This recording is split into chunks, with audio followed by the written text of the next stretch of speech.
বিসমিল্লাহির রহমানির রহিম।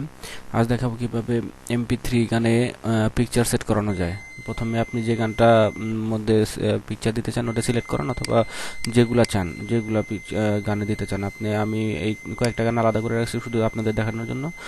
সিলেক্ট করে রাইট বাটন ক্লিক করে MP3 ট্যাগ ওপেন করুন। এটা একটা সফটওয়্যার, আমি এটা আগেই সেট আপ দিয়ে রাখছি। এখন এখানকার প্রত্যেকটা গানের মধ্যে যদি আপনি দিতে চান তাহলে কন্ট্রোল A চাপুন। দেন আপনার এখানে টাইটেলে আপনার ইচ্ছা খুশি মতো আর্টিস্ট সেই এগুলো সবগুলো আপনার ইচ্ছা খুশি মতো দিয়ে দেন।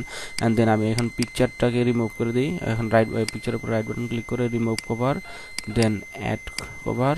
আমি এখন যে পিকচারটা দিব ওটা সিলেক্ট করে দিলাম। দেন আবার পিকচারের উপর রাইট বাটন ক্লিক করে সেট কভার টাইপ, এটা আদার্স, এইখানে থেকে আদার্স দিয়ে দিবেন। আদার্স দেওয়া হয়ে গেলে ব্যাস সেভ। এখন দেখুন আমার এখানে পিকচারগুলো এসে গেছে এবং এই লেখাটাও সব ঠিকঠাক হয়ে গেছে। চলে আসছে picture. Thank you for watching this video.